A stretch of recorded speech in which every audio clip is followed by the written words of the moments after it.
Alex Lutz est avec nous ce matin pour nous présenter son nouveau film Une nuit, film qui va sortir demain en salle. Bonjour et bienvenue Alex Lutz. Je l'ai bien prononcé, ça va? Bah ouais. C'est Valérie qui. Alors, qu'est-ce qui se passe avec Valérie? Ouais. Alors, Une nuit, votre film que vous avez réalisé, que vous interprétez aux côtés de Karine Viard, c'est une rencontre qui est puissante, une histoire d'amour entre un homme et une femme. Mais d'abord, en fait, il paraît que c'est une histoire vraie. Racontez-nous. Non, c'est partiellement une histoire vraie. Le film commence par une dispute dans le métro du personnage de Karine qui rentre un peu en trompe dans le métro et qui se cogne à mon personnage. Et puis ils se disputent comme une dispute de file d'attente. Et après cette dispute, très vite, ils font l'amour dans le photomaton, ce qui est déjà de la fiction. D'accord, donc à partir de là, à partir du photomaton, c'est de la fiction? C'est de la fiction. Mais ce qui est vrai, c'est que j'avais assisté à une dispute comme ça dans le métro qui était plutôt assez drôle, un peu trop longue.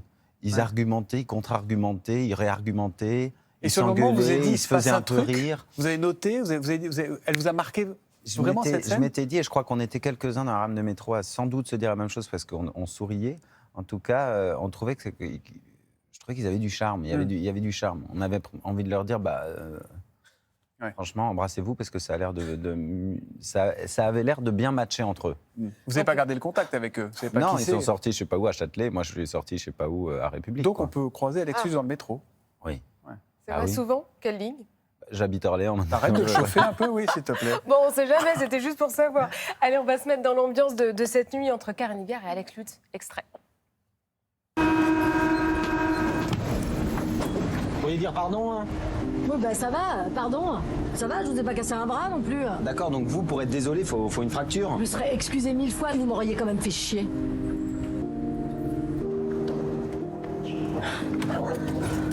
Vous faites quoi? C'est engueulé 6 minutes, on a baisé les 6 autres et il n'y a vraiment pas de quoi en faire des caisses. Non, dans la vie. En fait, Émeric. Nathalie. Et du coup, ce soir, les vieilles essoufflées disponibles, c'est plutôt votre type. On va où?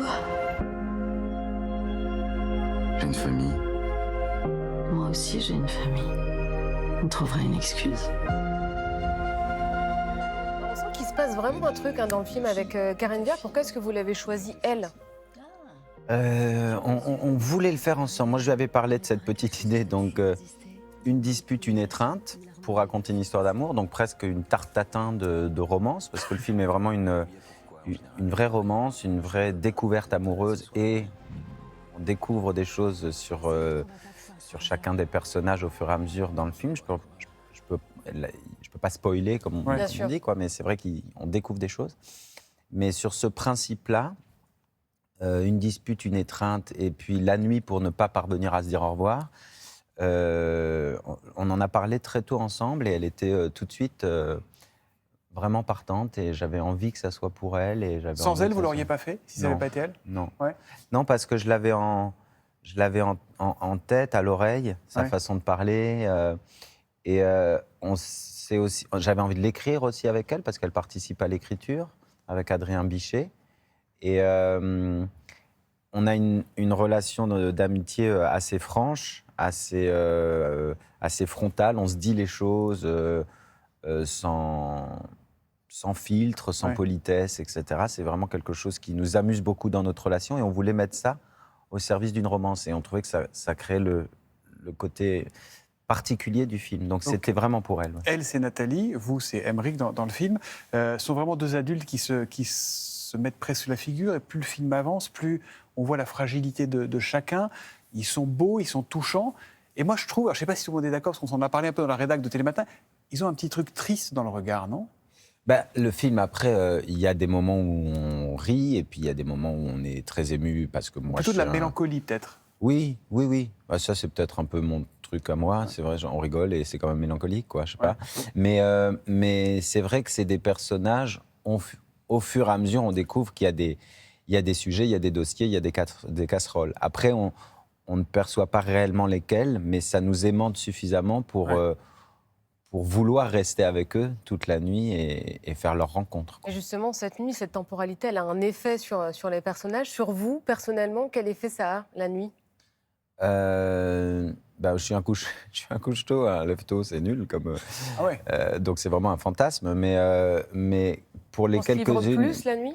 Oui, pour les quelques-unes que j'ai pu vivre quand même, je trouve que c'est un moment démasqué, dépouillé de plein de trucs. Des gens qui n'ont rien à faire ensemble a priori. Là, on est dans une période où, Ouais, ouais. où on voit bien que les gens se cabrent beaucoup entre eux, entre communautés, entre groupes, entre voisins. Et je me fais le pari de me dire que tiens, si vous réunissez deux personnes qui n'ont rien à voir ensemble dans un café encore ouvert très tard le soir et se parler, souvent dans ce qui se dit, ça va à l'essentiel et puis on est débarrassé de plein de choses qui encombrent. Je crois, oui, que la nuit offre ça. Il est question de première fois aussi dans ce film. Hein. Émeric et Nathalie en parlent longuement à un moment du film. Donc comme nous, on est assez basique à Télématin, on a eu envie de vous faire une interview première fois. Est-ce que vous êtes prêts? Oui. Et ça, c'est cadeau. Ça, c'est déjà de masse, c'est sympa. Et ça, c'est cadeau. Votre première fois dans le métro parisien, vous qui êtes strasbourgeois d'origine? La première fois dans le métro parisien, j'hésite. Ce dont je me souviens bien, parce que je crois que sinon c'était en colo, mais on suit les t-shirts jaunes, les machins, donc je ne sais plus. Mais la première fois, c'était quand j'allais en séjour linguistique en Angleterre et que j'ai dû avoir une correspondance. J'étais seul avec mon sac à dos, j'avais 16 ans, quelque chose comme ça, et j'ai quand même eu la frousse. Parce qu'il fallait bien regarder quelle ligne, quelle correspondance, pour ne pas louper quelle gare. Enfin, ça me paraissait gigantesque. Votre première nuit blanche? Première nuit blanche. Oh, je dirais quand j'étais au lycée, des fêtes, si bien que je m'en souviens pas très bien. Ouais. La première fois que vous avez été amoureux? La première fois que j'étais amoureux en CP. C'était qui? Bon, je vous le dirai pas. C'est vrai, pourquoi? Parce que j'ai pas envie. Elle était amoureuse de vous ou pas? Je crois. Ah, vous ne lui avez pas révélé vos sentiments? Non, mais je tournais autour, quoi. À un moment donné, on a vraiment fait un chemin ensemble d'un trimestre, je pense. Votre première fois devant une caméra? La première fois devant une caméra, un court-métrage à Strasbourg. Ouais. Un court-métrage à Strasbourg. Et la sensation? Avec Sébastien Roch. Vous vous souvenez, Cri-cri d'amour? Cri-cri d'amour, Ouais. Hélène et les garçons. Ouais. C'était un court-métrage où c'était pas du tout fantaisiste et tout, c'était plutôt un truc dramatique, je crois. Je ne sais pas ce qu'était ce court-métrage, et moi j'avais une réplique où je devais dire on y va, les autres aussi, tu nous rejoins? Et j'étais terrifié. Et la première fois qui vous reste à réaliser? La première fois, j'avais pas compris la question. Moi non plus. Celle que vous n'avez pas encore réalisée de première fois. Celle C'était un peu une question Ouais, de t'as c'était- vu, on te met en avant. Ouais. Je sais, mise en abîme. la première fois de ce que j'ai pas encore réalisé. Connemara que je vais tenter que j'adapte. Pour l'instant, je gratte. Ça tombe bien parce qu'on va parler bouquin juste après la pause. Si Vous avez vu bien comme rester je vous avec fais nous. des transitions, je suis Parfait. vraiment chouette, moi, je trouve. Une nuit la première nuit blanche, c'est la précédente, une nuit de répétition pour arriver à ça. Exactement. À tout de suite, Alex La Lutz est pub. avec nous. Mais oui.